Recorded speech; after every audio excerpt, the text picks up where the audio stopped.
Just gonna let this play.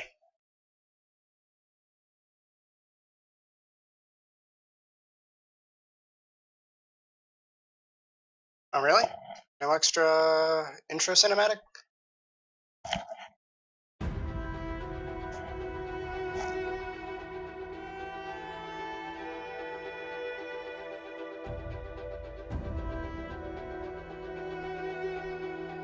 Well, alright then. Welcome, everybody. It's been 4 years since I first heard about this project, and it is finally ready for release. This is Torment Tides of Numenera.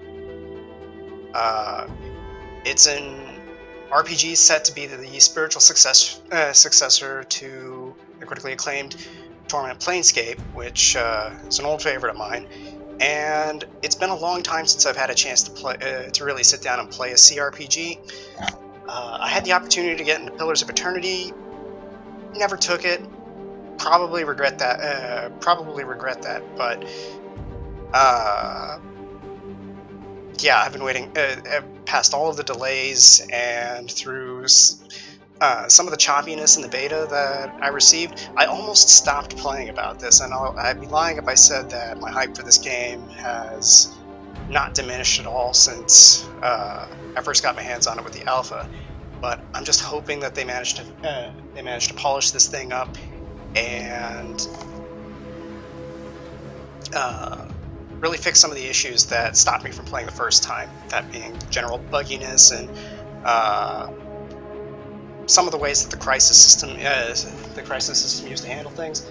But anyway, enough babble from me. Let's just jump right in. This will be I'll probably be streaming this for about an hour or so tonight, and then coming back at you later this evening, or I guess Tuesday evening, with an extended stream.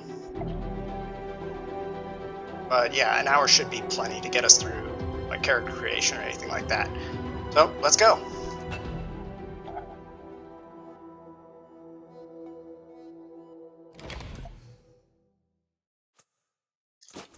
Let's go with male again, since I kind of already know what's going to go on here.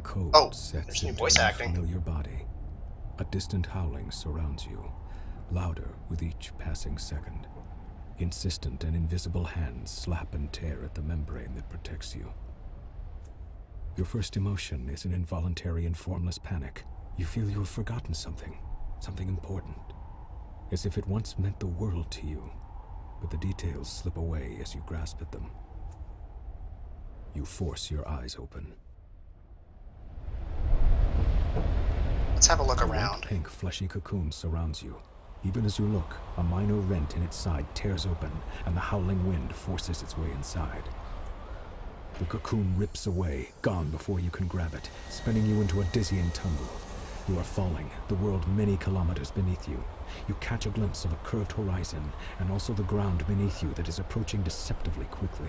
Above you, a small moon is slowly collapsing in upon itself. A corona of acid green and black energy playing around its edges. The wind buffets you and burns your eyes, but you don't need to see the details of the faraway ground to know you're in serious trouble. You won't survive a fall from this stratospheric height. A part of your frantic mind babbles that technically you probably fell from a thermospheric height. You struggle to stay focused as the ground rushes toward you. You'd guess that you started at least 100 kilometers above the ground, assuming you fell from a dying moon, that is. You've been blacked out for some time though, and now it looks like you're perhaps 50 kilometers up, maybe less. It's hazy. You were in a tall passageway, its sides slicked with dew, the air warm and moist, as if you were caught in the breath of a giant organism. You remember fleeing in fear and exhilaration, laughing through the terror. What was it that pursued you? Something ancient and cold, its coiling power the promise of oblivion. Its shadowed tendrils struck at you, and the walls where they landed were torn apart utterly, destroyed beyond any hope of repair. You leapt into a membranous cocoon and fell from the station, the moon, and then you were empty.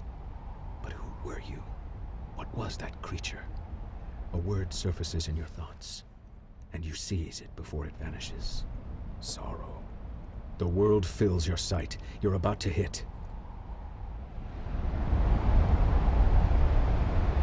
You're still plummeting. If it's any consolation, the dizzying fall will be over shortly. You see a small glassy dome inside the littered bay, 2 figures outside it. One of them points his arm at you and a riot of colors tangles your fall, slowing you, but not enough. You crash into the building, and as your consciousness winks out, you hear the sounds of the structure collapsing around you, and then darkness. You are dead. We're back in this place. So, if I remember from the first beta, this is essentially how character creation gets started in this game. You sort of sift through a bunch of the memories of your past life to sort of determine your starting attributes. Also serves as a neat little tutorial area. Let's head over here. No? Nothing? Whoa. Okay, that's camera control.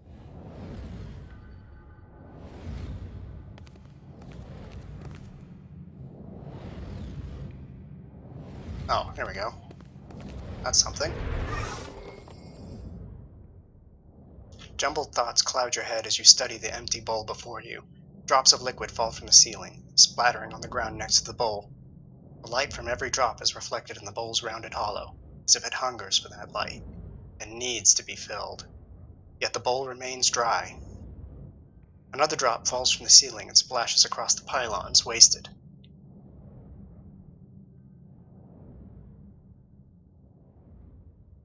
Is there a bowl there? I don't quite... Oh, I kind of see it now. Huh. I might want to adjust my graphical settings a little bit. That's really hard to make out, either that or the texture's all messed up. You trace your fingers over the slippery, overlapping scales that spiral up from the bottom of the bowl. A sharp-toothed rim plucks at your skin.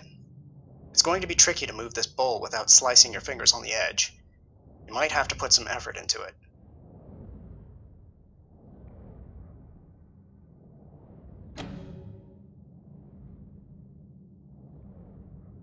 Okay, so yeah, this is pretty much what I remember from last time.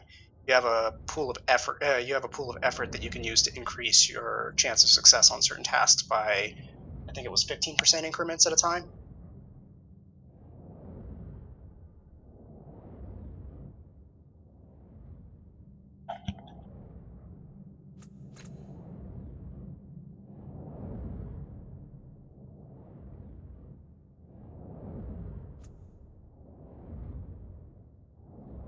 Interesting outcomes, huh?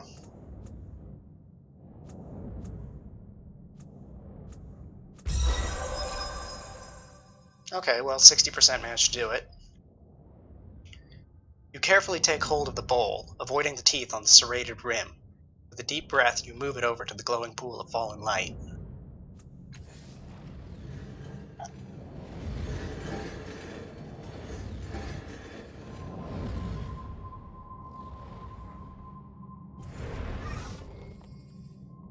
Drop by drop, the bowl fills, ripples spreading over the blurred outline of your reflection.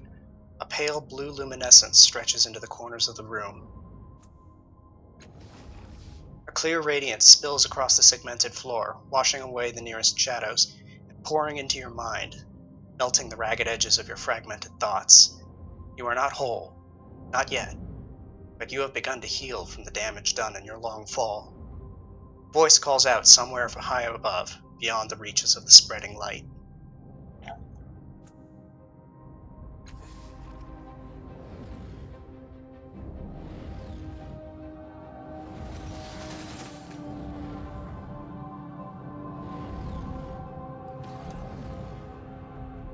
Mouse wheel to zoom.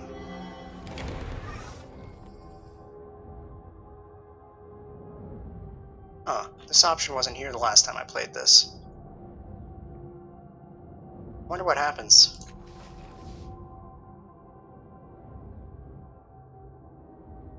When you touch it, you feel a strange tightness in your head and soon discover that the bowl is far too heavy to move. Alright. Well, that's just a little detail right there.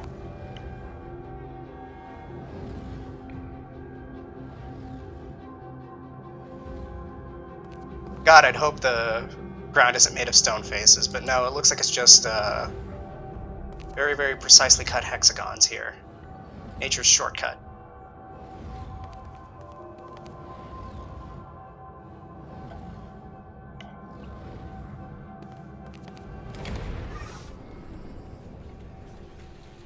Okay, here's where we start to introduce our first stat biases, I think. The choices that we make here.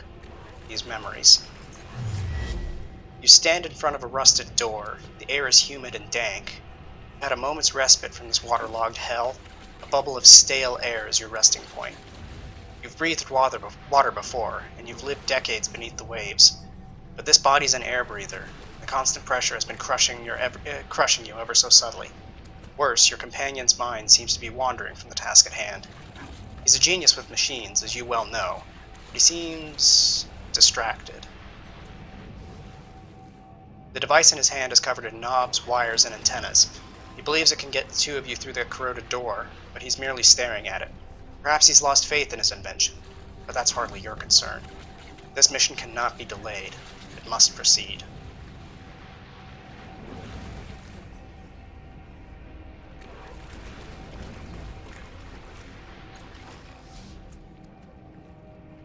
Your words echo clearly, and he looks up, surprised, as you cut through his indecisive gaze.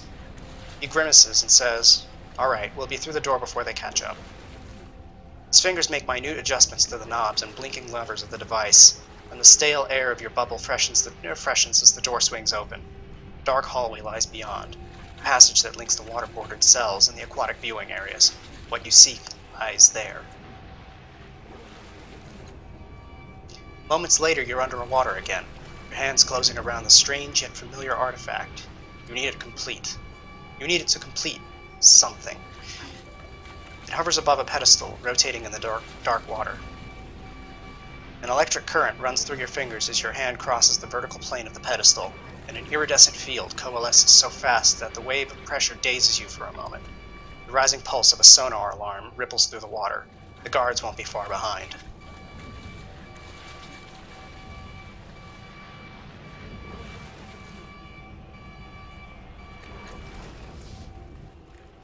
You run urgent fingers over the devices fastened to your waist, a fog rising in your mind. A few who can be used against the guards, but will also turn your skin to synth steel, or the surrounding water to boiling wax. Hardly ideal. Finally, you find a small silver sphere. Setting the sphere in place, you kick desperately for the safety of a nearby alcove. The sphere whirls and unfolds into a spiraling vortex. The sphere at its center speaks a few polite words in an ancient language, then begins draining the surrounding water into itself with alarming speed. The approaching guards shout, then scream as they too are sucked into the whirlpool and ripped to pieces. You allow yourself a fleeting smile, but are all too aware that more alarms are going off in the distance. The memory begins to fade as if you are drawn backward through a tunnel, and you hear more pylons rising from the pit. Something is wrong. The events within the orb have settled into that gap in your mind, but the edges of it are rough, as though the memory itself is not truly yours. There is something else, a gust of sour air pulling at you, like a predator inhaling the scent of its prey at the far end of a dark, whispering field.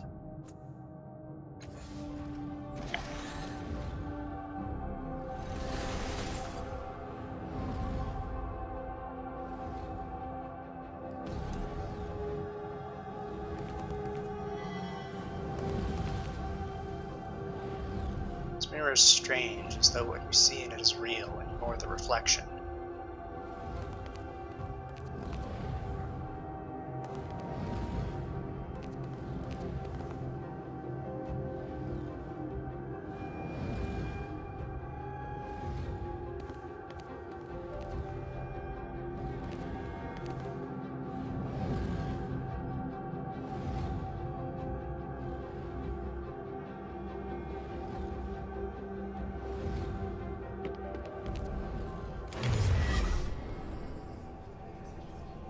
You stand beside a woman on a verdant crag. Beneath the two of you is a broad plateau towering above the overgrowth far below. Strange machines have been built into the cliffside, presumably for reconnaissance or defense.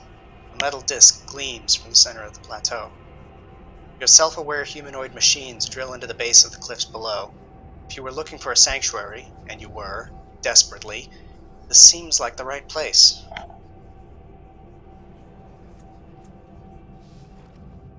"I don't know about this," the woman says, her voice flat and neutral. Her face is turned away from you.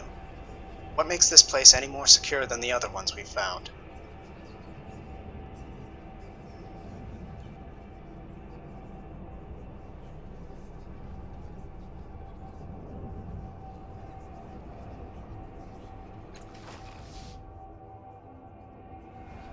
Shade your eyes against the bright sun so that you can point out the thin bands radiating out from the metal disc, how the energy from those bands affects the local fauna, suggesting an enormous source of prior world energy. She thinks deeply. Is it geologically sound? Have you run the sounding samples and checked the strata? No major caverns or weaknesses showed up in your resonance scans? She awaits for your affirmation and says, "All right, I'm convinced."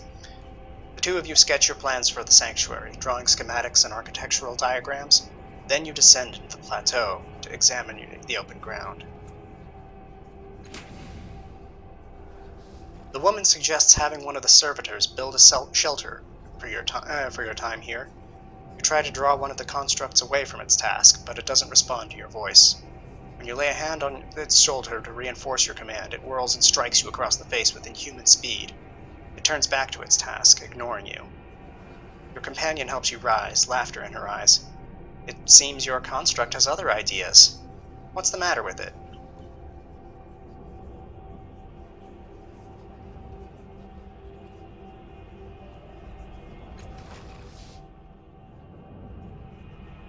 A mist falls onto the plateau as you wrap a fiber shielding mesh around the construct's skull. The mesh powers up, protecting the construct's mind from any trans-dimensional emissions that might be in the area. Taking a deep breath, you repeat your command. "Acknowledged." It obediently trundles to the site of your new shelter. The image freezes, then fades, and you feel the memory filling the gap in your mind, block by jagged block. You stagger, clutching your head. Reclaiming your memories hurts. And once more there's something else. Hairs lift, one by one, on the back of your neck. Something beyond this room can sense what you are doing, and it is hunting you.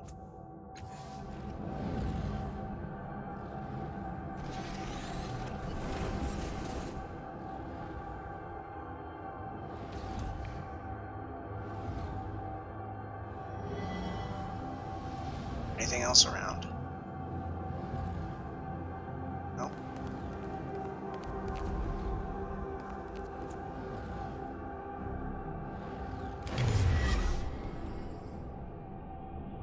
A vision of a city springs up around you, your city, in flames and under attack. Your defenders have fought and died all day, and still the attackers keep coming. They fight as if your destruction were demanded of them. They care nothing for mercy, surrender, or plunder. What they want is blood. But you have brought a keen-eyed companion to the top of the tower. She has seen the way to stop the invaders. You need to get her to safety, and you need to rally your defenders. But even as you turn towards the door of the tower, two of the attackers descend from a hovering machine.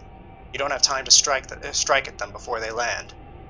One is brutishly large, his weapon is a vibrating axe. The other is slim, sheathed in glassy armor and holding a hilt with a sizzling, invisible blade.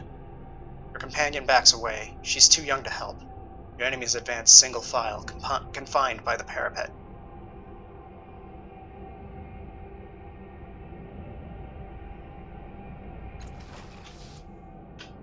You roll under the blurring arc of his axe. He's overconfident, testing you without committing to the attack. Yes, he's fast, but not as fast as you are. And when he raises the great axe above his head to finish you, you're able to bury your blade under his breastplate. The blade emerges from the back of his neck, and his life's blood washes over your hands. He falls, taking your weapon with him, and his companion attacks. Her invisible blade is far more lethal than the giant's axe. You duck as she thrusts at you, and the wall behind you hisses, destroyed. Her return swing cuts through your armor, ruining your breastplate. She doesn't have to be skilled with a weapon like this. She just has to make contact. You time your attack as she pulls it back for another strike. You barrel into her, driving her over the wall, and she drops screaming to the ground 50 meters below. The immediate threat ended, you focus on finding a way back to your allies. You open the tower door and rush down the stairs. The door at the base of the stairs is slightly cracked, opening just a bit into the hall, and you hear more of the enemy soldiers beyond.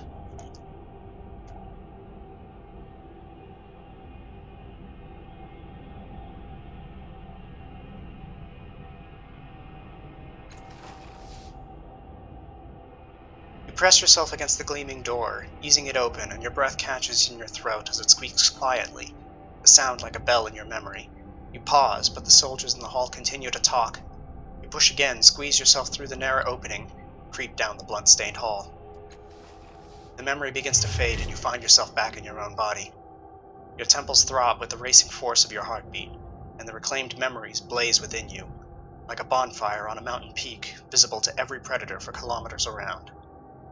A tremor rocks the floor beneath you, as though a massive fist has struck the room itself. Swaying on your feet, you see frantic movement within the borders of a mirror at the edge of the room.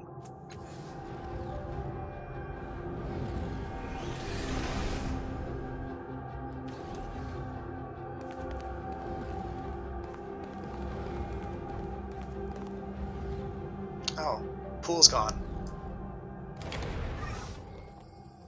The border of this mirror is lavishly decorated with a dizzying number of interlocked symbols, daggers, masks, paintbrushes, amulets, and more.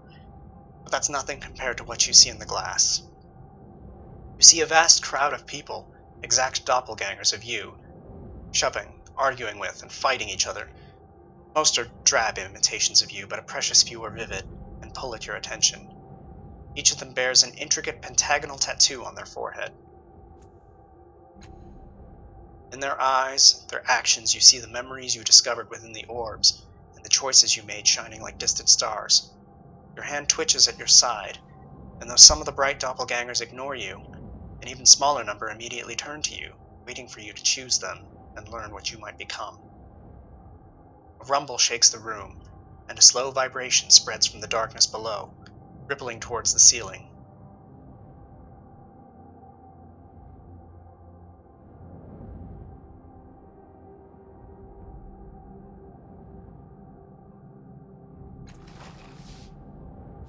The doppelganger makes its way over to you. It's about to speak when a thuggish figure charges out of a crowd and shakes his knife in the doppelganger's face. Speaking in your voice, the doppelganger raises a calming hand, appealing to the thug's better nature with a combination of disarming wit and outright lies. Scowling, the thug lowers his knife and apologizes to the doppelganger for the trouble.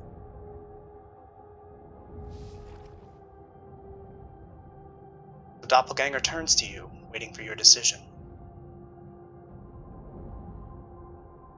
Yeah, I think I'll go with the same kind of attitude and preferences that I went through on my original playthrough, just because I want to see that particular character play out to its conclusion. So those of you that watched my original stream may find some of these choices that I'm making familiar. The remaining doppelgangers scatter for the edges of the mirror and vanish. Your chosen identity steps forward. Its appearance changes as it steps out of the rippling glass. Its face reflects confidence and cleverness. Shadows of weapons flicker in and out of its hand, and a few devices shimmer on its belt. You get the feeling you would be comfortable in a variety of situations. The word Jack sounds clever in your mind. Your doppelganger continues walking, stepping into you, filling you, making you whole. Your decision rings out in the cavernous room, awakening and unlocking vast mechanisms behind the walls. Suddenly, a grotesque noise rings through your shared worlds, like a bell if bells could rot. Something is coming. The mirror fades, leaving a dark, open doorway. Take a deep breath and step through.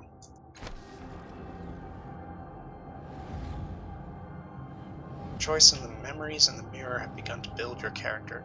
Now you have the opportunity to decide on a number of details. First, you can decide to change your type. Type defines the abilities and skills you'll be able to acquire as you advance.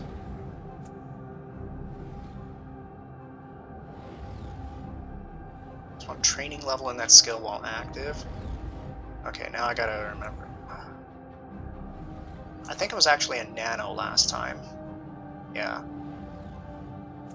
I was a nano, but I had a lot of social skills. to go with it. Oh. Let's see.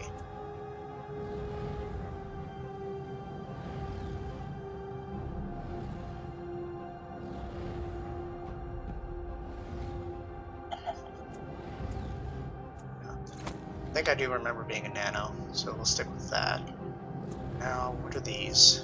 +1 training and concentration, cipher limit increase, and then, yeah, basic attack esoteric.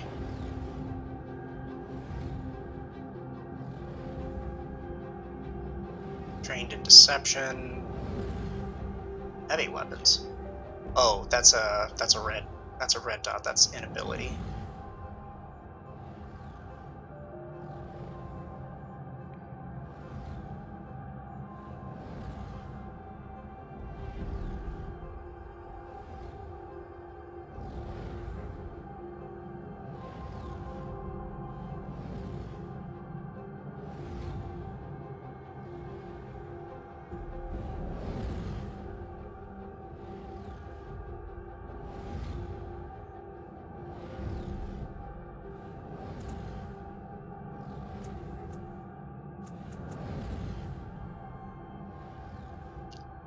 Alright, I think I pick edge later on, so worry about that just yet. Stat pools of the resources you... Okay, yeah, this was it. So I've got 2 points.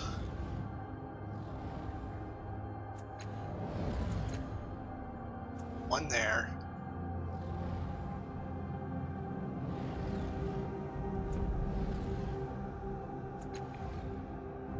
I go 10 intellect. I don't know, should I go 7-9 or should I go 6-10? What do you guys think?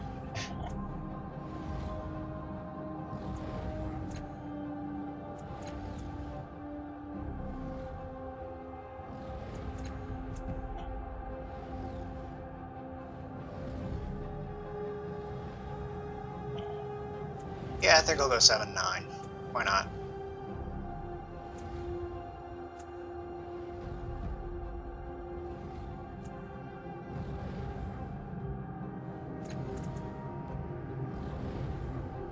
Okay, I wanted that. +1 training in ciphers. Ciphers, if I remember correctly, were the usable items.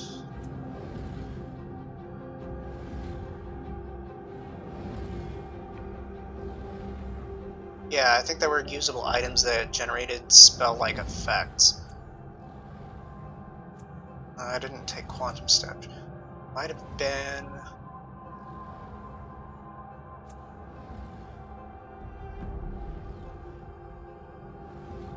I think it was Innervate that I took. So, yeah, scan thoughts and Innervate. Actually...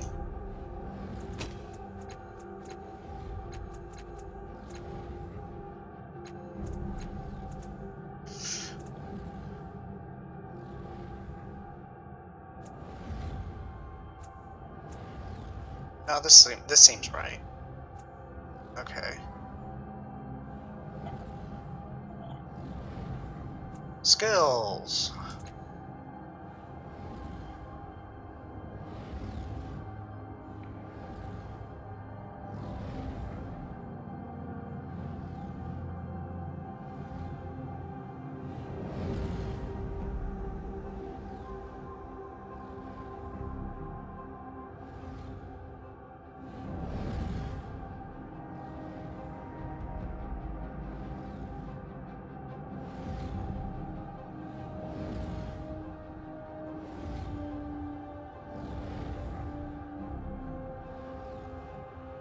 Oh, do I have to pick just one?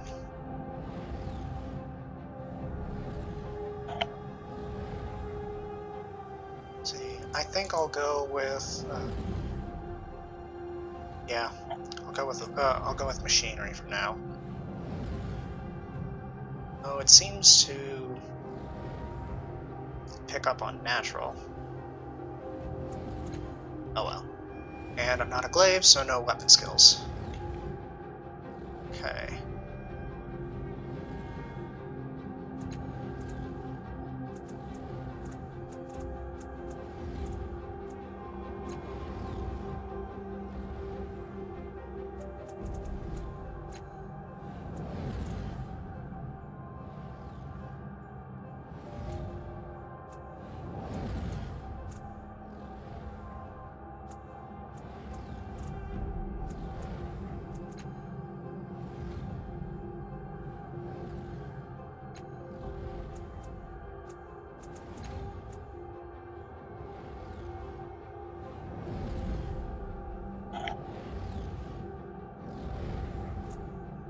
I think I'll stick with clever on the descriptor. Yep.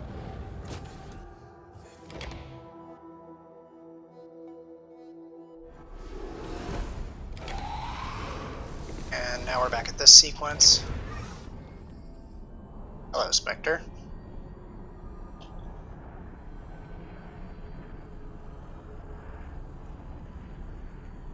Everything about this spectral figure seems dreamlike. He has a hazy silhouette who seems to be made of blue glass smoke. He wears stylish, well-cut clothes. His handsome bearded face seems hauntingly familiar, though you've never seen him before. He breathes a sigh of relief when he sees you. We weren't sure that would work. We pooled our strength and channeled it through me to reach you, to wake you up. He glances at the other figures here and frowns unhappily. It took more out of them than we thought.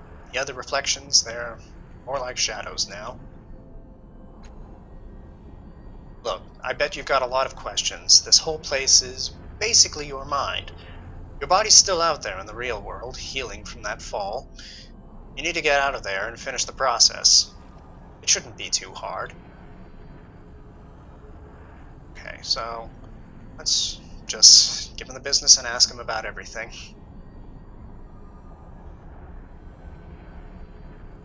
Well, first things first. Who are you? I'm you. I'm a part of your mind. A splinter. I was waiting here for you when we called you with the memories of the others who were here.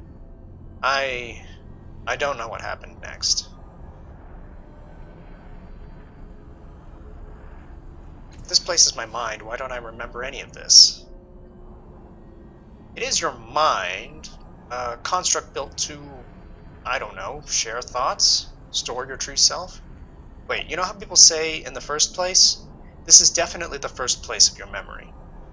Well, it was the first place for me anyway. You'd probably know better since it's yours. I don't remember now. Maybe it'll come to you later.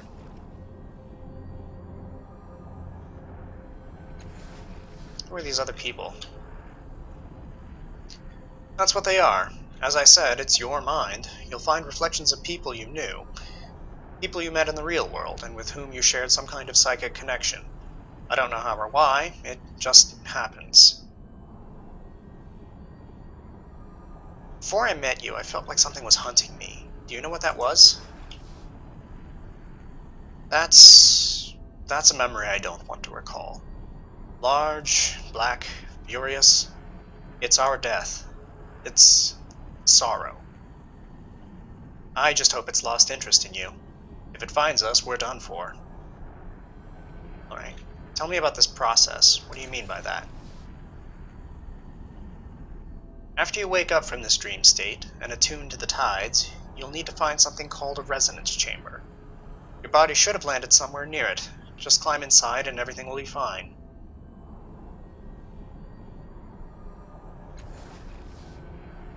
Tides are like a force, like gravity or magnetism or something, except they respond to people's actions and perceptions.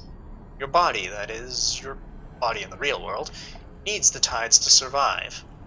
It's not something you'll need to worry about. Your body will attune as it wakes up.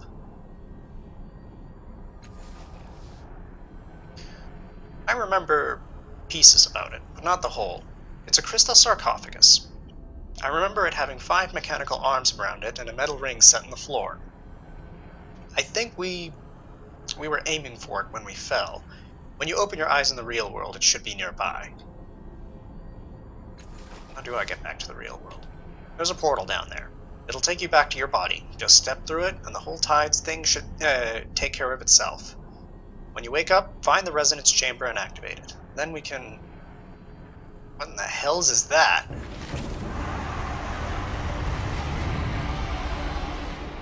Giant black tentacle monster of doom. Oh no, it's the Sorrow. Now time for a crisis tutorial.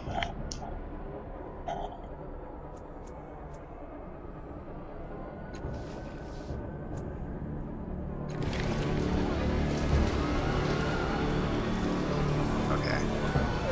So what do I need? So what are the controls for this again?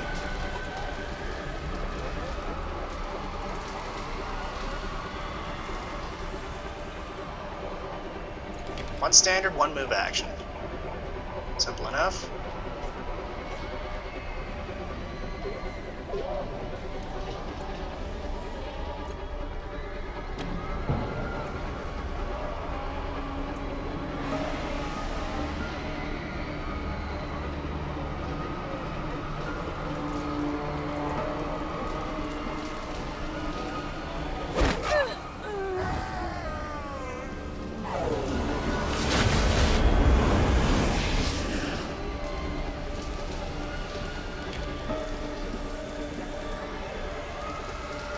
Oh, I know I'll have to be dealing with those later.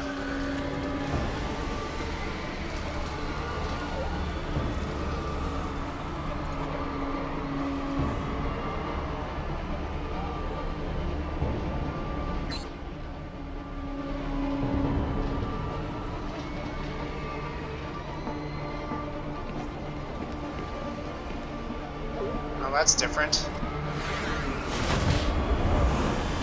I think I actually prefer the way that they showed movement ranges in the beta.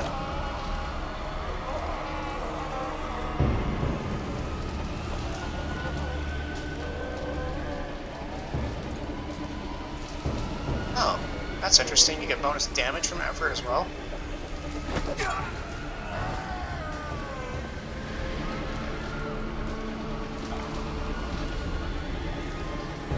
I've already used an action this turn. You'll need to wait until the next turn to deal with the number reflection.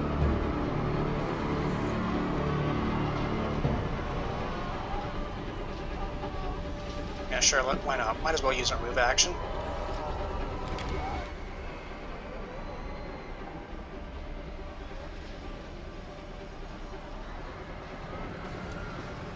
Fetals. Fetals are temporary conditions. Okay, so status effects.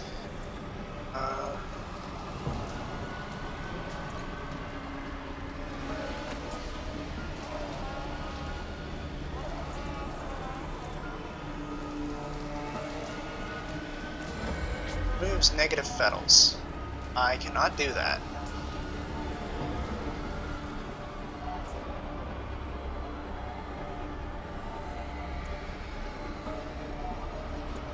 Can I do that?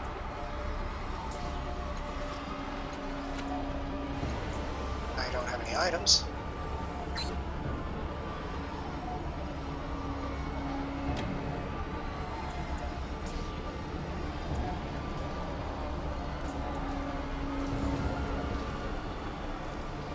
Let's see. Armor stat reduces physical damage. The Fetal of the Sorrow placed on this mob has boosted its armor by 10, meaning it will absorb 10 points of damage from each attack. This reflection's armor is now too high for you to overcome with your unarmed attack. Okay.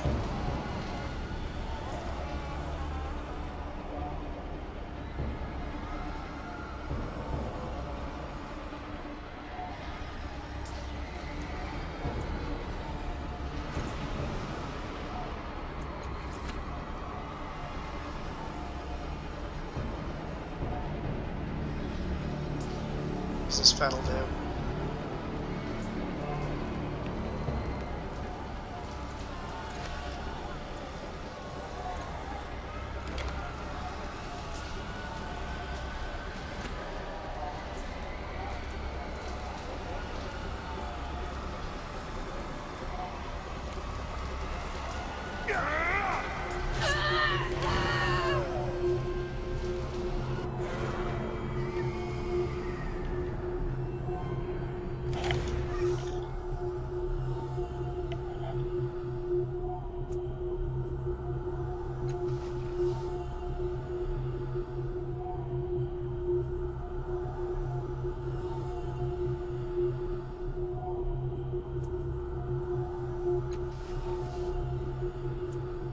Go! Now!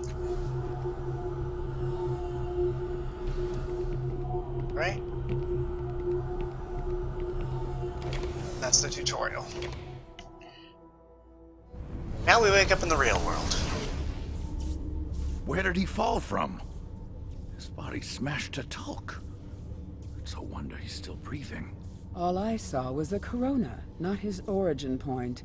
But look, he's healing already. Spontaneous regeneration.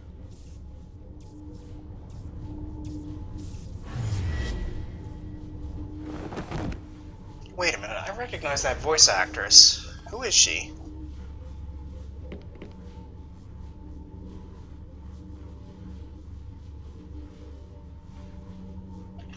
Ugh, what was that? What did you do, Calistige?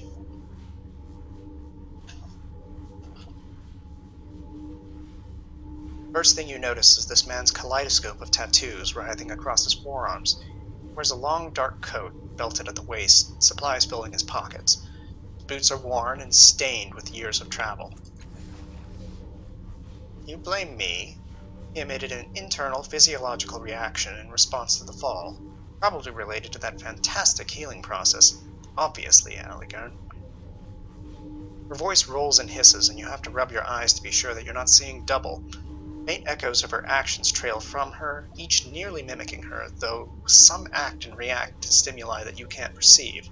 Her vivid hair and outrageous clothing remain constant through these shadows. Oh yes, it's obvious, Calistige. His voice is grim and clipped. Then he sees you looking at him. You're no ordinary mortal, we know that much. Start talking. He's the changing god. So, was I dead? Fell an incredible distance, yet here you are talking. Do you really not? You don't know, do you? I'm starting to think you're not him. Starting to think, Aligarn? Tell me, is it a novel experience?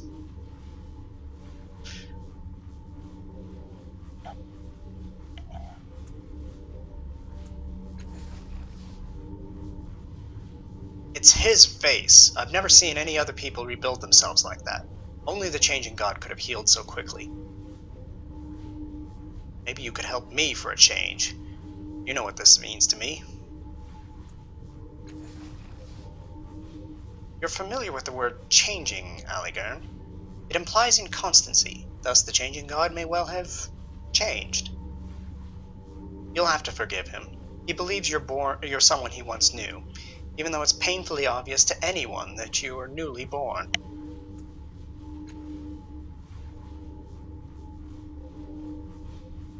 I and my sisters am Calistige, and this is Aligarn. We're explorers, knowledge seekers. That's how we came to be in this room. If I'm not mistaken, you are what we call a cast-off. The changing god created you, body and mind. Your sire used your body for a time, then abandoned it for reasons of his own. When his mind departed for a new experience, you were born in his cast-off shell.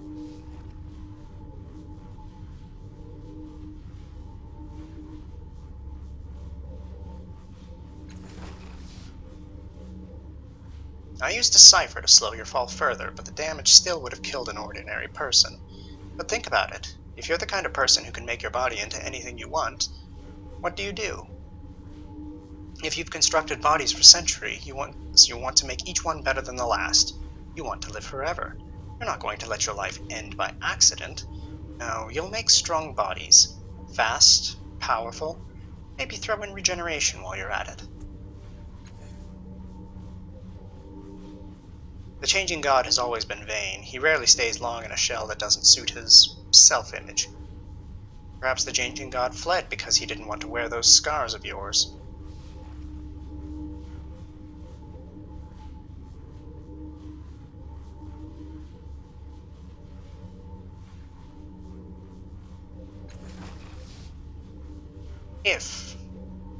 If he abandoned your body, then his consciousness fled to another.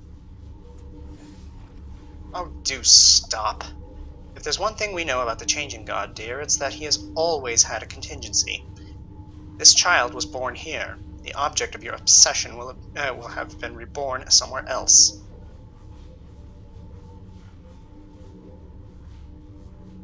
Okay. I think that's enough, short of the obvious questions, or questions that they've already halfway answered. So where are we? Sanctum of your sires. The common belief is that he has several such places throughout the Ninth World, possibly other worlds as well. We were only just able to gain entry to this one because of your grand entrance.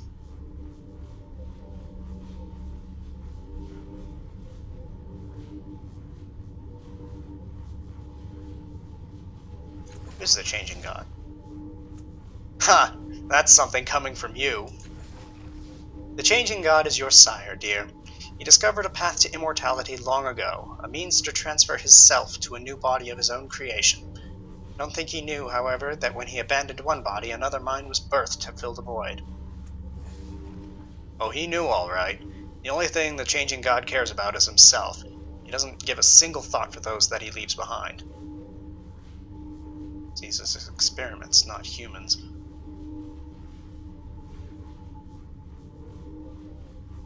So, if falling from the sky didn't kill me, is there anything that can?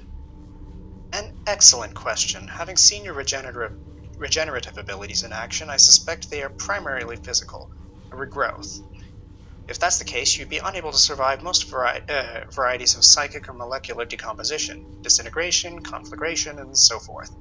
Degenerative diseases could pose a problem, and I know of several entities capable of psychic destruction.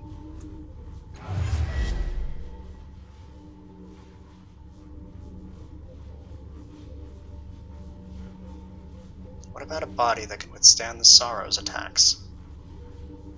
No, the thing has no respect for barriers of any kind. Physical, temporal, psychic, this is the only way. If the resonance chamber works, it will give us the power to stop the sorrow's hunt once and for all.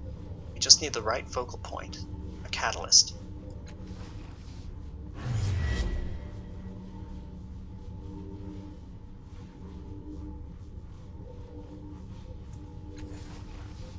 Or flesh-eating viruses, one presumes disfigurement by the iron wind would likewise be devastating enough to...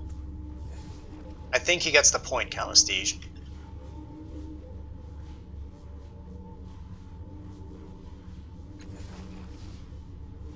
I saw you stare into space while Calistige graphically described all the ways you could die, but that's about it.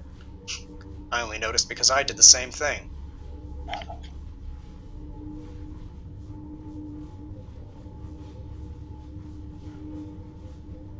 Do either of you know about that crystal chamber there? Not likely, though it might not be impossible. You need people with the appropriate knowledge. I'm sure the cult of the Changing God will hold the answer. You turn to the insane to help a newborn? Where's your judgment, Aligairn? I would take him to the Order of Truth. Order of Truth? Are you mad? They would soon take us apart. Okay, got some new things to ask about. Knowledge Seekers. The learned who try to wrest the secrets from the heart of the prior worlds. They gather in the city to exchange their findings and help humanity build a brighter future. Our friend Aligairn here was once one of them. Frauds, quacksalvers, and charlatans. They don't have all the answers, and I'd not trust them with the Changing God's secrets. You're just angry they couldn't help you with yours. But I am being too cruel, dear Aligairn. Let us take our new friend to the Order. So what about the cult of the Changing God? Despite what she says, they're not insane. They're eccentrics. They're worshippers of, well, of your sire, the Changing God, and they devote their lives to understanding your kind.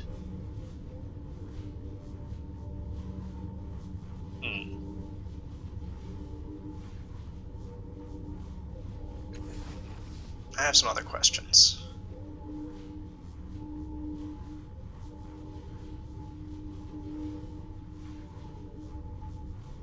Yeah, I might as well ask them about the sorrow.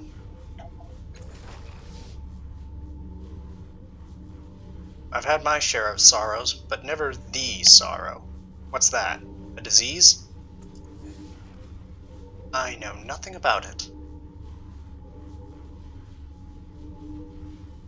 I don't believe you for a second.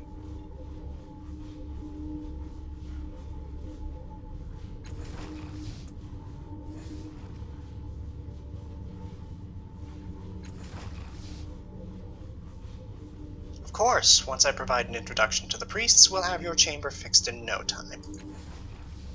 You'll end up without your clothes and broken in a ditch while she laughs it off as a good experiment. It's probably best I come along with you as well. Suspicious as always, Aligarn. Child, the world is an exciting place, but it is full of dangers. Rest assured one of us will get you safely where you need to be. I'll be right behind you. I shudder to think what Aligarn might do with the child.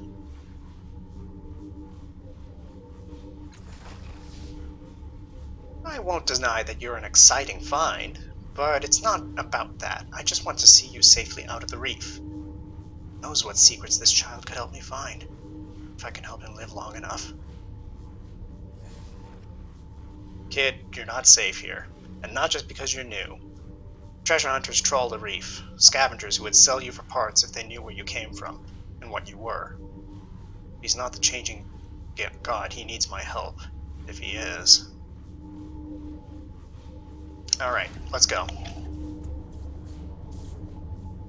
Seems they've updated the portraits too. Although I did rather like Calistesia's earlier portrait. Oh well, that's a shame.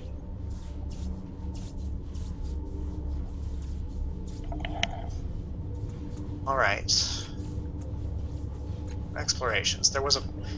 I'm hoping that funny little... go then. I'm hoping that funny little bit in the terminal is somewhere around here. Still. What's this over here?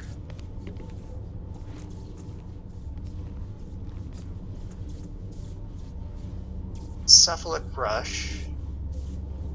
3 points of intellect, uses a move action. 8-foot moss, heals 3 points of speed. Okay. It's a plan.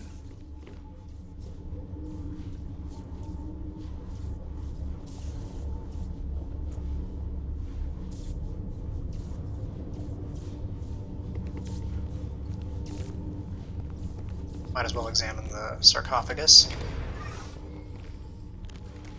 Sunlight falls through the ragged hole in the roof onto the shattered resonance chamber.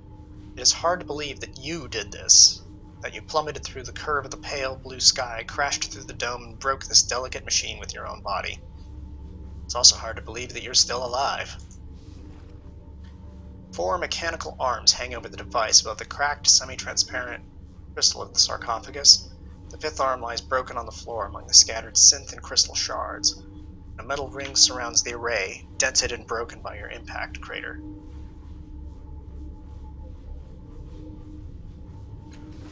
I remember there was something there.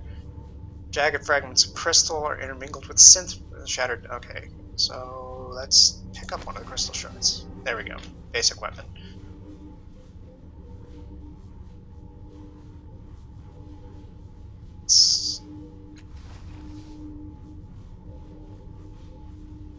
Let's take a look at the sarcophagus. The padded interior beneath the coffin's cracked lid looks like it was made for a human body. Despite the damage, you don't see any way to open it and get inside. You glance above the sarcophagus and the needle-like protrusions at the end of the arms. It seems likely that using this chamber would not be a pleasant experience. Cables run from the machines along to the dome's walls and to the base of the suspended arms, each of which is capped with long needles aimed at the cracked coffin-like chamber at the center of the platform. Gem lights flicker dimly at the bases of the arms. You feel the slightest hint of resistance every time you cross the ring. Now that you're paying attention, you note that your breath is echoing in your ears as though you were inside of a glass dome. When you step outside the ring, the feeling passes.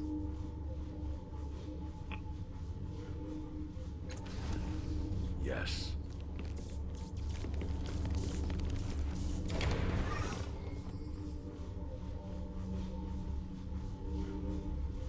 Oh. Mechanical arm lies on the floor, presumably broken during your fall. Sparks pour from the arm's shattered housing, filling the air with a greasy stench. Let's examine the housing. A sharply pointed apparatus that formerly toppled the device appears burnt out and useless, but the equipment in the base is at least somewhat operational, as the constant stream of sizzling motes can attest.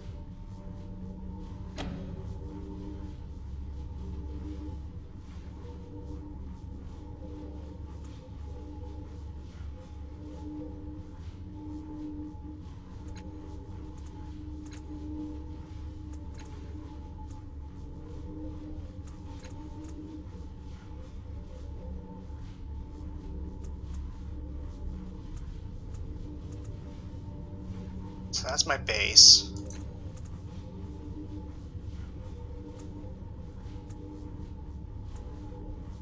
Ooh.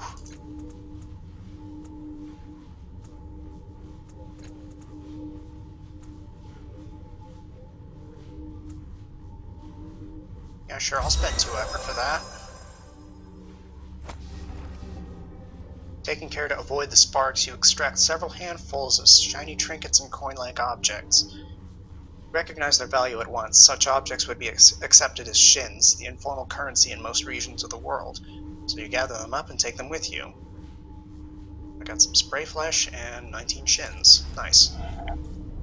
Fine. See anything else around here? Doing it now.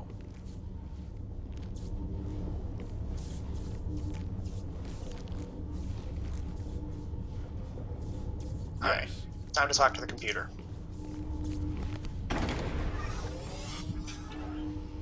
A slate-black, unimpressive device hungers before you. As you reach out to touch it, the triangle of lights on its casing blazes to life, and an image unfolds in your mind. A towering crystal arch arises over the jagged gray landscape. The air is dead and stifling, there at its emerald peak. The image collapses, leaving you staring into a device's triangular array of lights. Command me. The device, or the intelligence within it, says, each word carefully etched with distaste.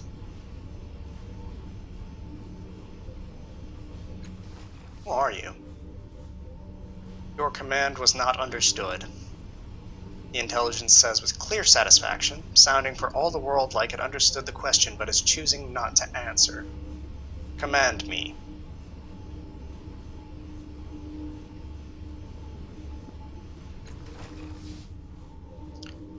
The device's triangle of lights throb in time with the growl of the engines within its casing, and the mental image unfolds once more.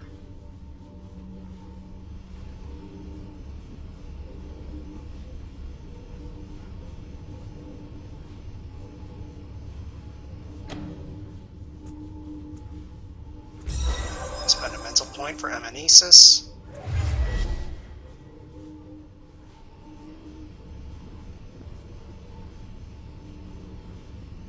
Unleash Cell 29, you say, and a twisted artifact appears before you.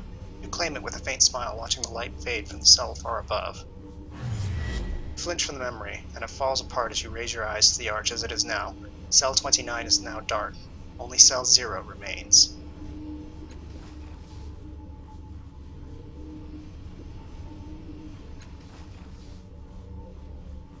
Okay, here we go.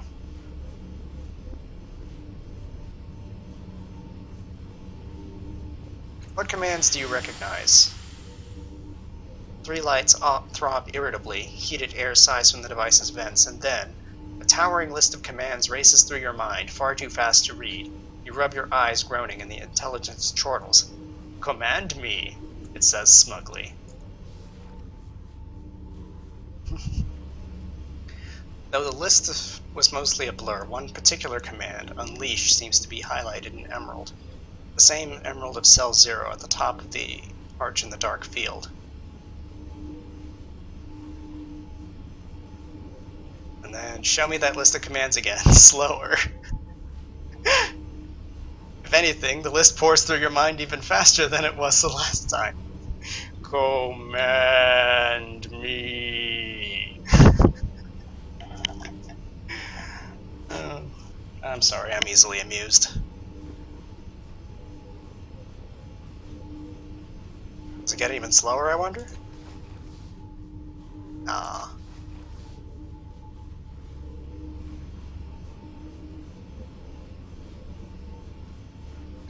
Examine the outside.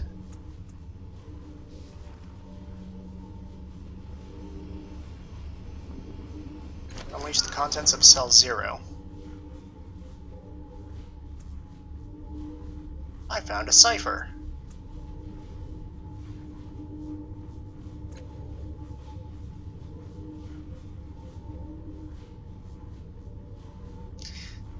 Cell 0 will now be unleashed. Please be advised that the object you are about to receive is completely safe. Use no caution whatsoever. And I get an unstable detonation for it.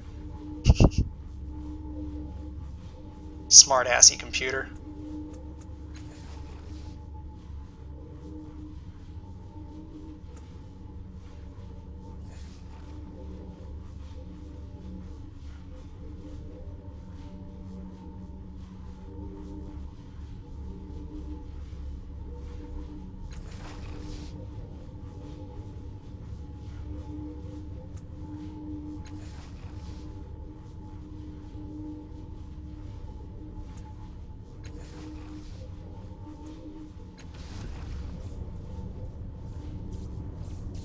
Okay, I think Yes, we're done in here.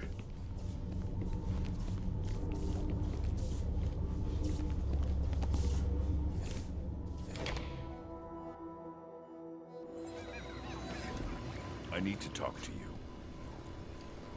Yes? This is the Reef of Fallen Worlds, kid. It's a dangerous place at the best of times. And with you lighting up the sky as you fell, well, we should get out of here as soon as possible. Why were you looking at me when you said that?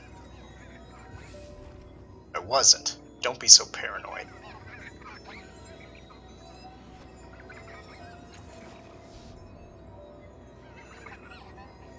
Numenera of the past are always dangerous, but there are other dangers too, some closer than others.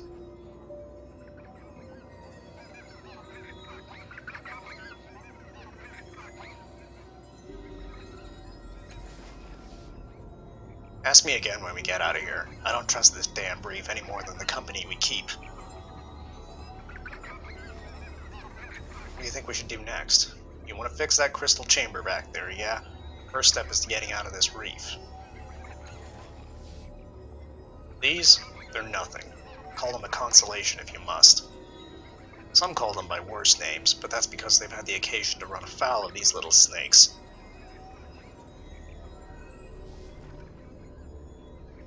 Alright, let's keep going. watch your steps, child. This is not a place to walk lightly. There are dangers in the reef, both old and new.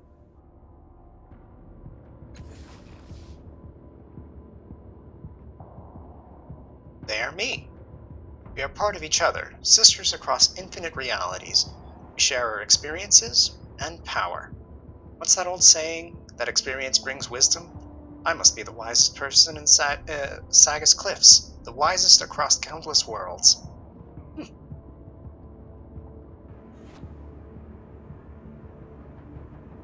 Certainly not lacking for confidence.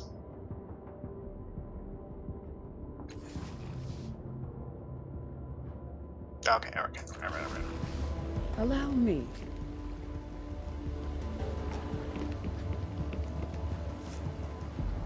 On my way. Oh boy, that's gonna get old real fast.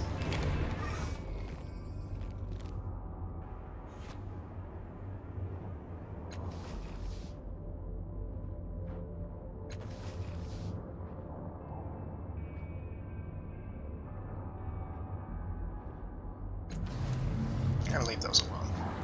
All right.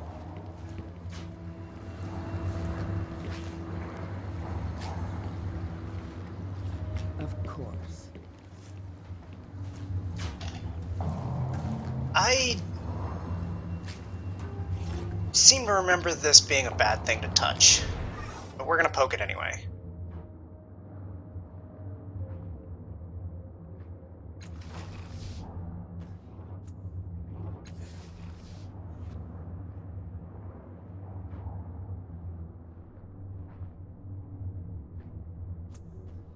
Huh.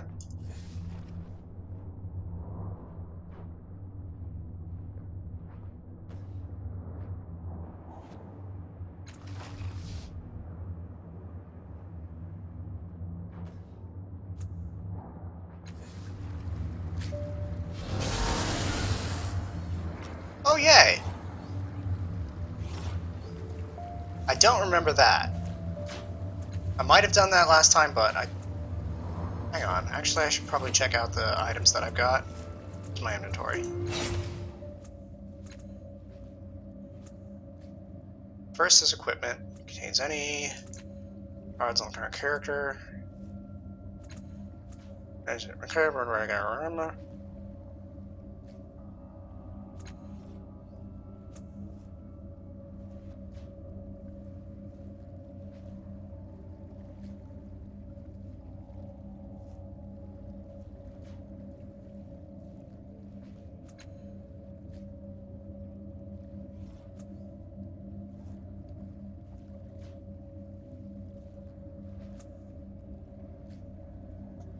So 3 physical damage, plus 3 when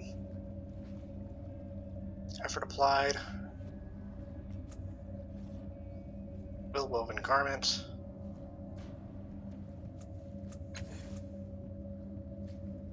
Armor.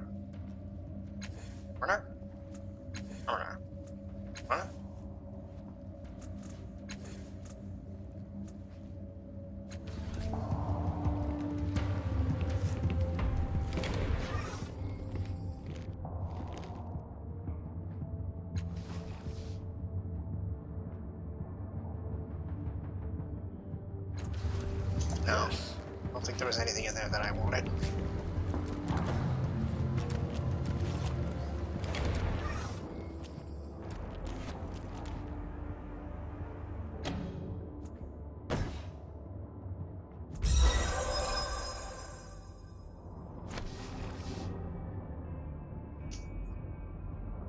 Yay, fresh vapors.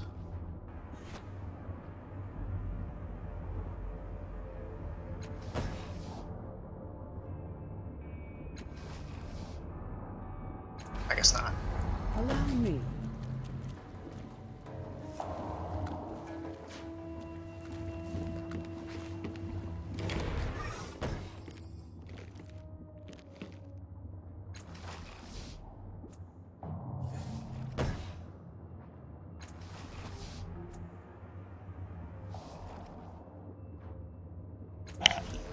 So we'll just leave this one alone for now. Yes.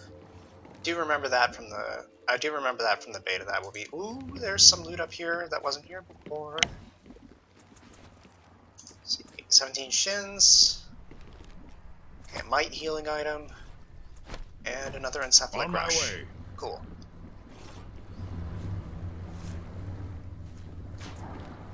Without doubt.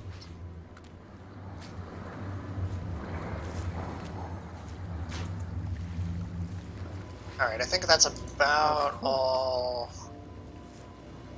that we have here, so I'm going to create a brand new save. As you can see, you got all of my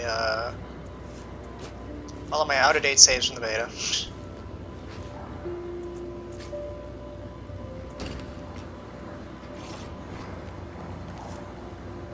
Here we go then.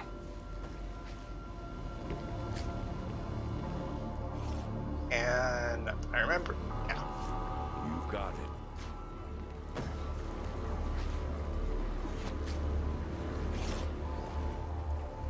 This is where we meet Asshole. Yes.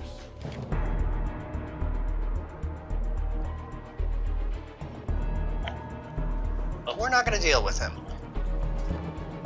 Because I remember that I was trying to... I know that there's a way to get through this without actually fighting these people, and you still get experience for it. And more importantly, it keeps this guy alive in case he's needed for something later.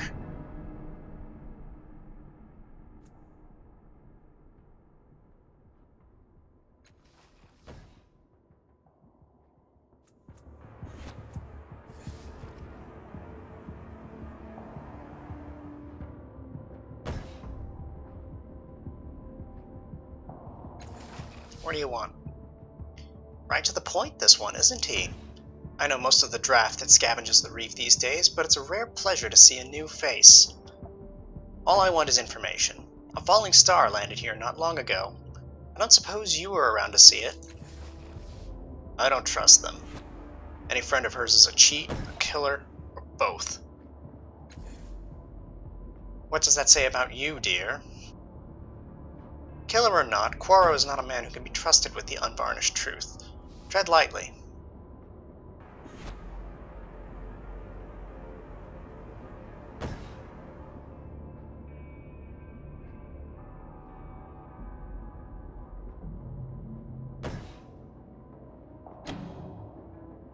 Ooh. Well, I got a decent shot of this, and I got a couple of encephalic rushes. Let's try this. Let's see if there's actually a new way of resolving this.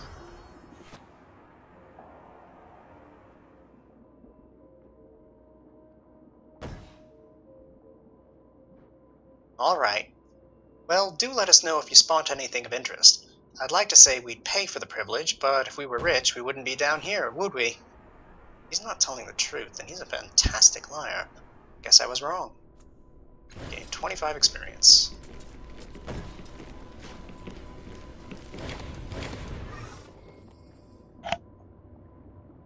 Yeah, kind of glad I specialized in deception at this point. Nice thinking, kid.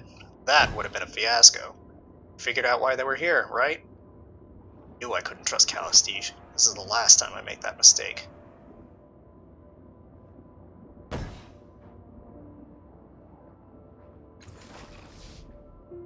Oh, sure. And they just had that ambush ready to go at the same time as we were leaving. No, kid. Calistige sold us out. Excuse me? Are you suggesting that I had something to do with Quaro's plans? I cannot abide his rabid paranoia a moment longer.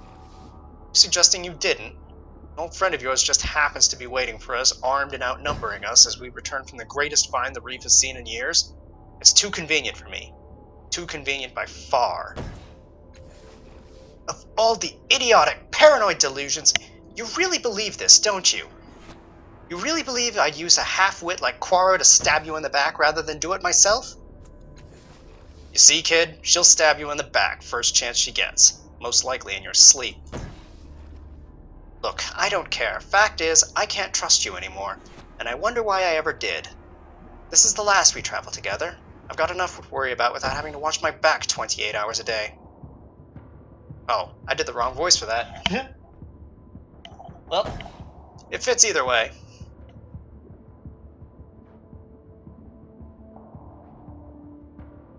Actually, I wonder if I can actually keep them together. Because I remember you could, regardless of how you resolved the situation with Quaro and the beta, you couldn't.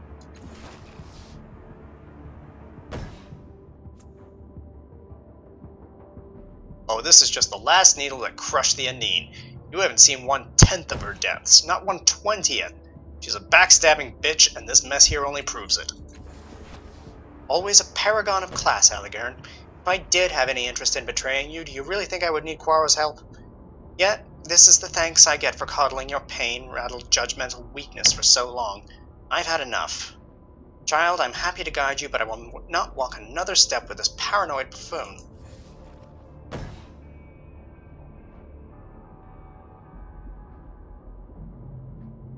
Okay, I seriously want to know if it's possible to get them both to play nice with each other, even if it's just for a little while.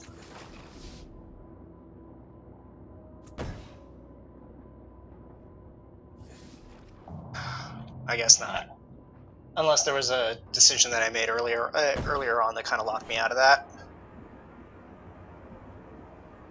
And I gotta stick with Calistige. Right, well, if you want me and she doesn't sell you for parts, you can find me in the underbelly. But not with her, mind you. I'll let you know what you've missed, Aligarn. I'm sure you won't be. Missed, that is. Let's go, child. She's gonna have to drop that attitude. She's gonna have to drop that patronizing attitude pretty damn quick.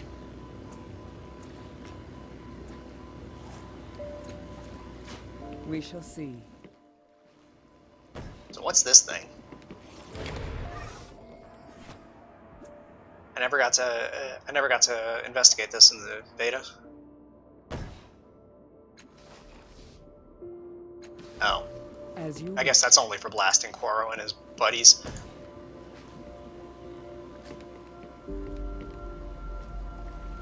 allow me.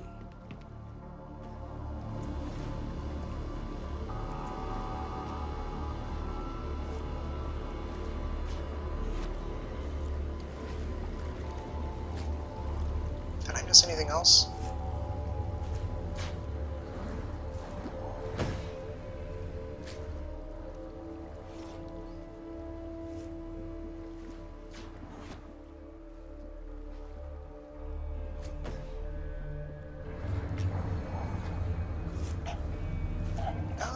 think I've pretty well In wrapped this it up world, around here. then. Alright, on to Sagas Cliffs. Someone please correct me if I'm pronouncing that entirely wrong. Sagus? Sagas? I don't know.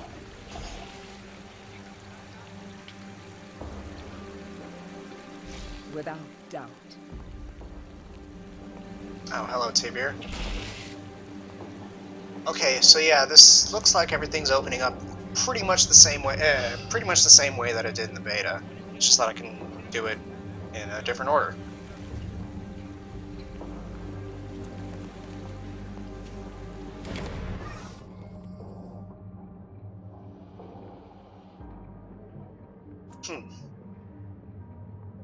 Would she have come to this city? Doesn't seem like her kind of play, but saw you wandering down the reef. Did you get to that star before the others did? Guess not. That interface that's found a good pick.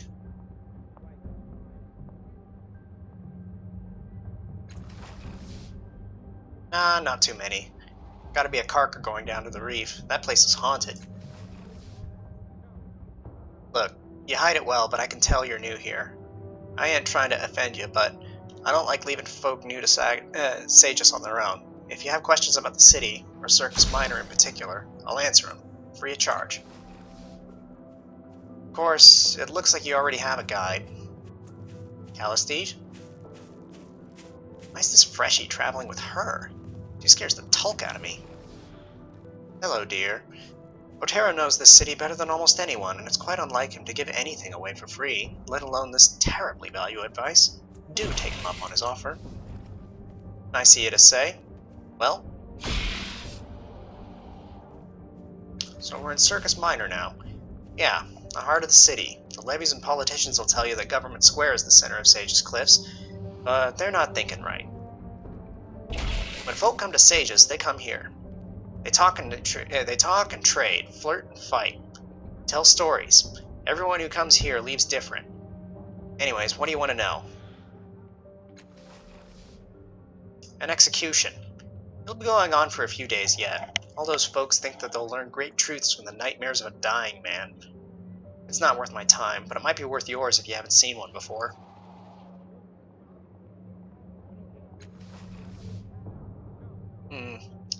Prada. That's a bug lady in the market. It's pretty good with that's the bug lady in the market. It's pretty good with machines. You might ask her for advice. Otherwise, you'll want to visit the foreman of the underbelly. They might be able to fix it, if they can stop fighting long enough.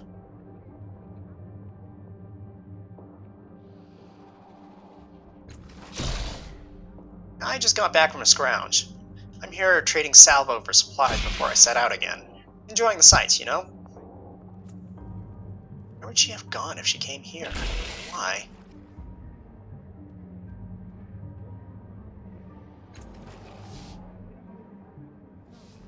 A girl I met a while back.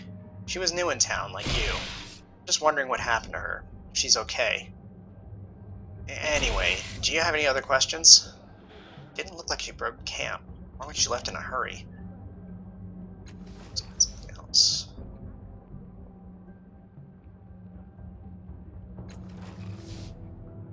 Depends what you want to know. I spend most of my time in Circus Minor, but there's other districts too. Government Square, Cliff's Edge, the Undervalley, the Caravanserai. There's also the Reef of the Fallen Worlds, but you've already been down there. That's the port of Sages. Any ship that can fly lands there, makes their trades, and takes off for foreign lands. Plenty to see right here in Sages. Don't know why people insist on leaving. What's Cliff's Edge? A damn dangerous place to live. Folks build their houses out of the ledge over the sea, and everyone gets upset when one of them falls. I hear it's been getting worse lately. Watch your feet up there. Imagine an underground place where a city sends everyone they don't like. Cannibal cultists, mutants, carkers, and thugs. Now add a stink like burning metal and cooking meat, and that's the underbelly. I did. Bet you can guess what's going on up there.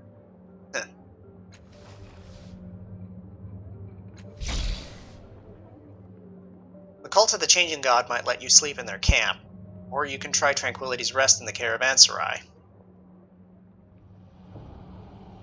Alright, that was great information. Thanks, kid. See you around. Of course.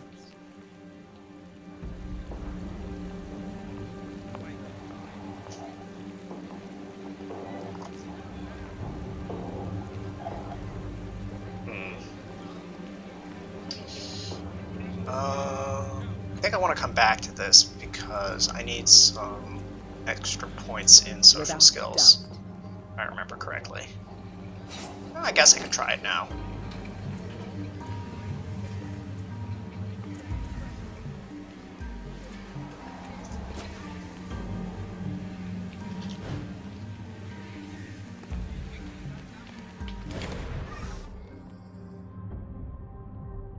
Pacing the edges of the crowd is a paunchy old soldier with a swaggering stride.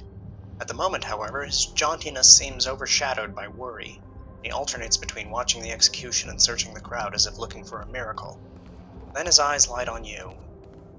Never seen his face before? This might just be the break I need. I say, you look like someone who believes in justice.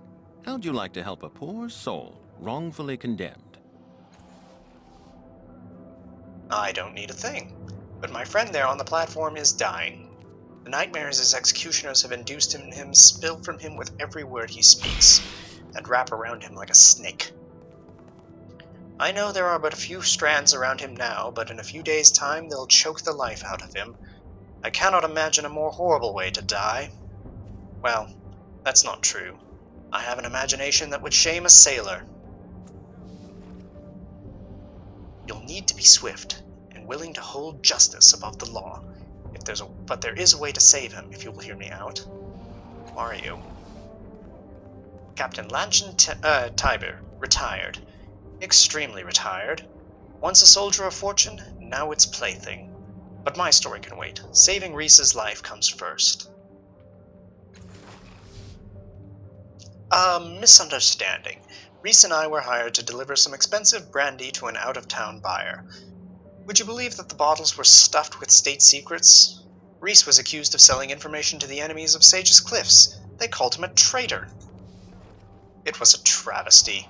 The poor lad had no idea what was in there. Tragic if he'd known, he might have escaped too. Then we wouldn't be in this mess. You did, right? Well, there's a place for talking about what I know and what I don't. This isn't that place.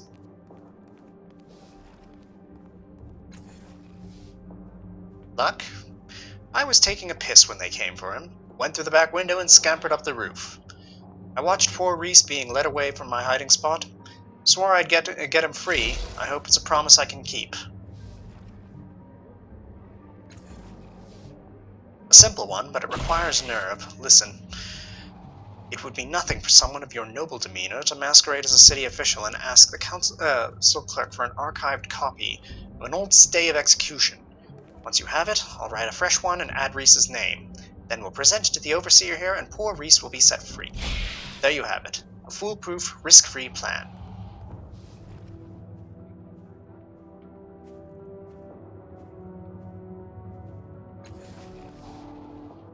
Nonsense. It couldn't be simpler. Just be calm, confident, and wear a winning smile. He gives you a winning smile. Did I get that in my inventory somewhere? Okay, I remember last time I talked the crowd out of talked the crowd into helping out. Well, you're welcome to try, friend, but leave me out of it.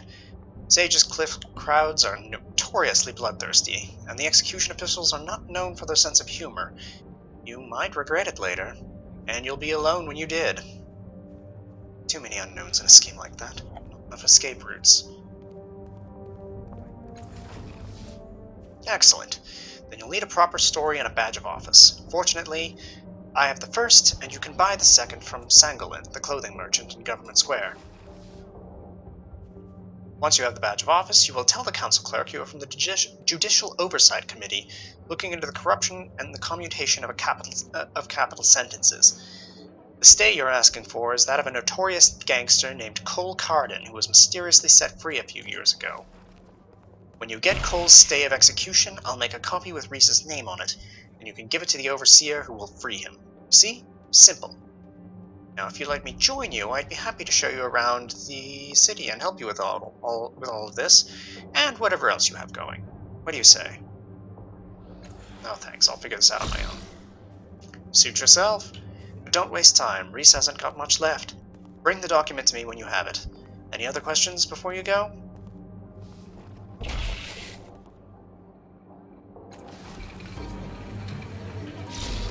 Alright. Let's talk to the crowd.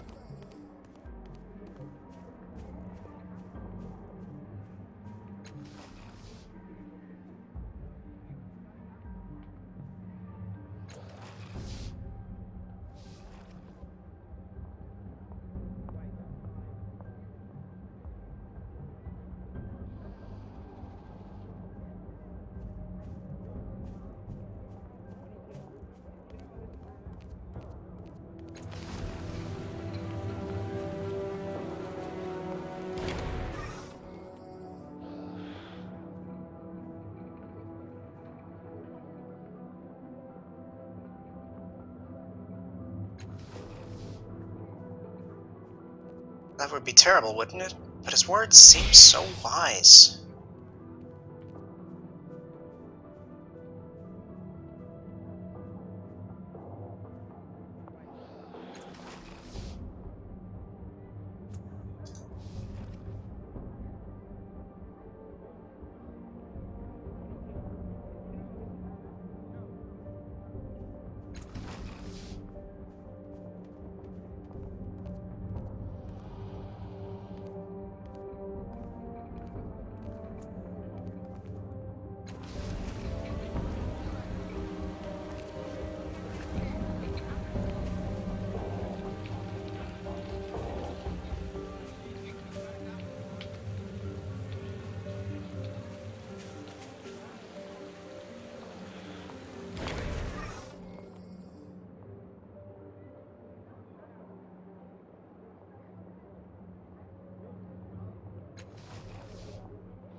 Oof, I cannot do that.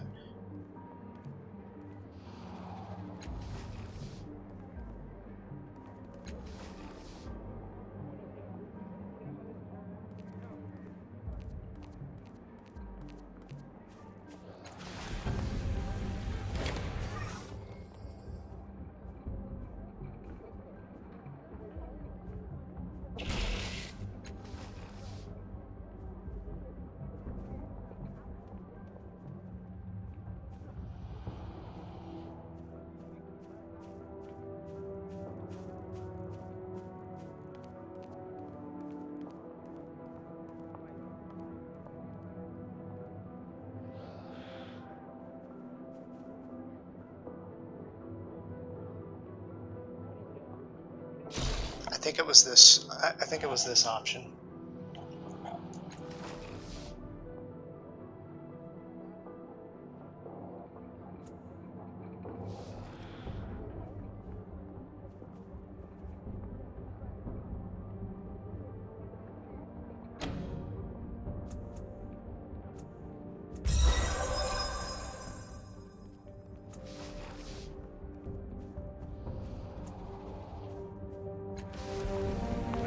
Okay, that's two.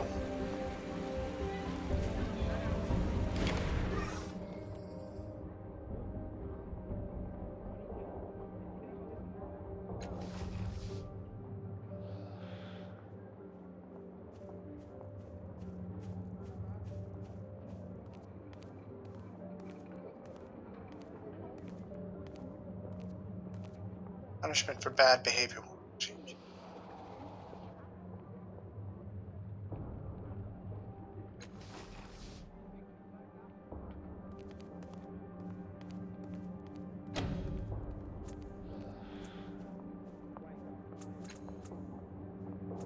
I need to use some of her effort.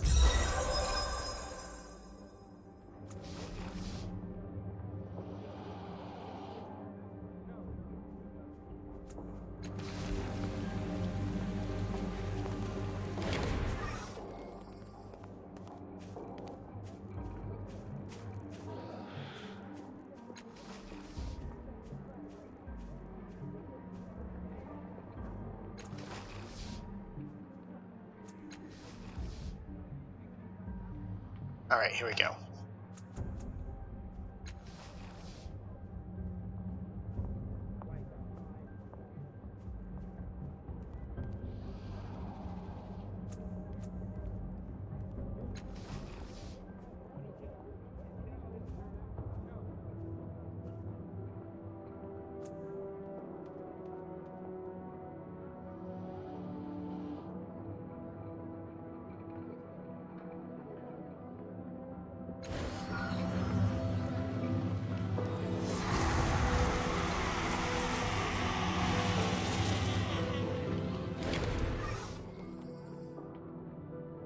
There. Satisfied? Quite.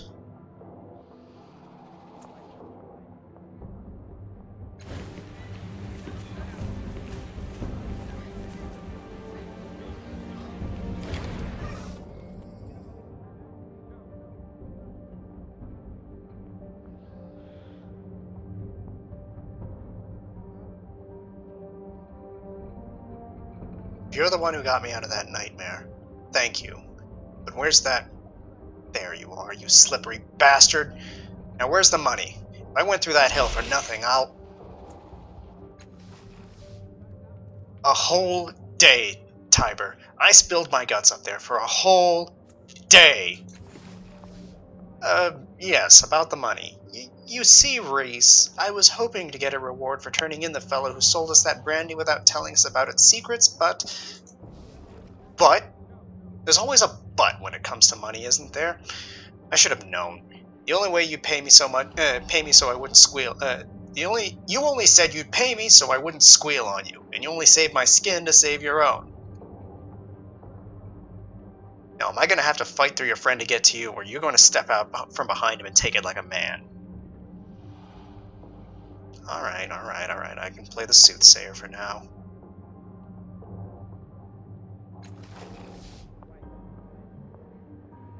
There isn't much to tell. Captain Silvertongue here talked me into a dirty job and then disappeared like an abacos and left me holding the bag when it all went sour.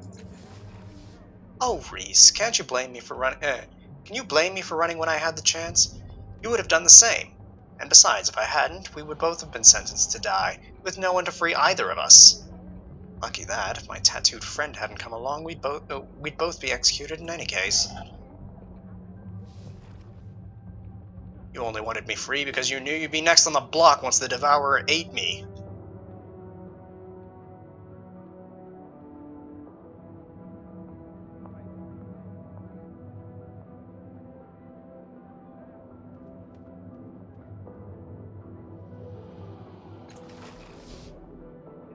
That's right. You could start by giving me my share of the spoils. I never got paid, I promise you. Please, friend, if you're planning to leave town soon, I'd be much obliged if you could take me with you. This misunderstanding is going to get me killed.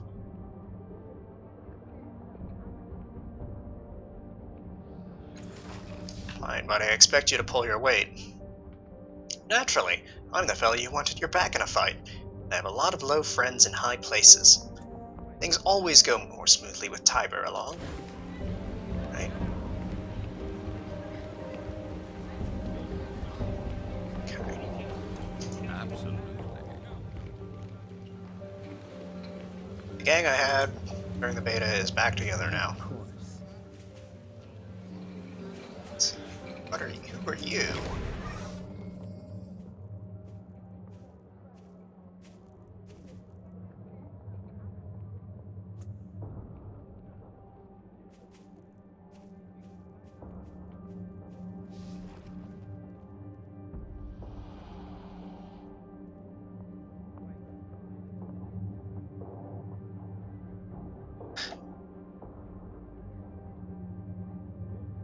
I don't even know how to do a voice for this one.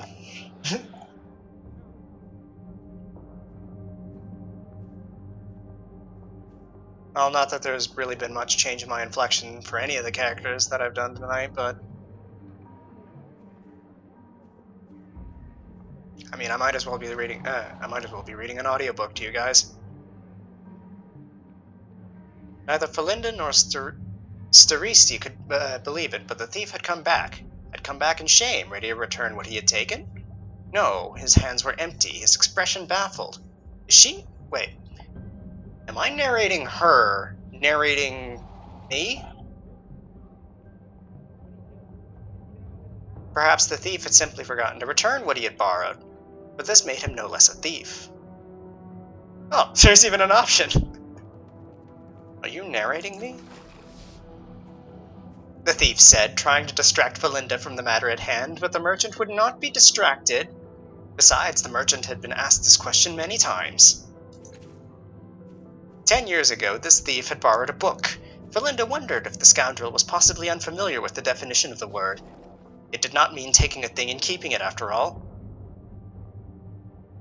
Steristi pointedly returns to work, ignoring you both. Felinda sighs, massaging its temples with gloved hands. But in the end, Felinda took a deep, deep breath and asked the thief simply to return the sealed and long overdue book with the 5-colored sigil on its cover.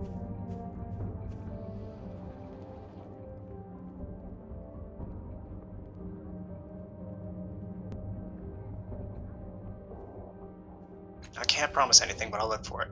The thief muttered, ashamed, but Felinda was satisfied, temporarily. And with that, the merchant returns to its work as well. Why do you narrate everything I say? The thief said, but Felinda knew from long experience there was no explaining it. The merchant kneels before the bookshelf and jams book after book into the remaining space. This frustrated Felinda. After all, the two merchants were creatures of words, bound in metal and cloth, but whenever Felinda tried to bend these same words into explanations and answers, they crumbled and fell apart. They could not fold themselves around the truth. The merchant slams the final book into place, and so Felinda said nothing. And once again, Felinda was exonerated. The thief knew he was a thief.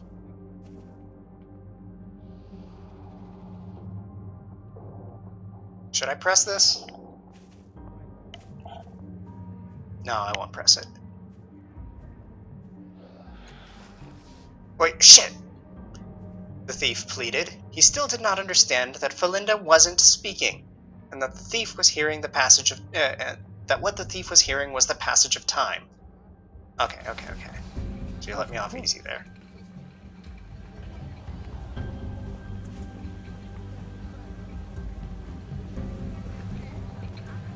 We shall see. Actually, you know what? It's getting pretty close to 1 a.m. I'm going to go ahead and wrap up this first hour stream here. I will be back at, let's say, 7:30 to 8 o'clock PST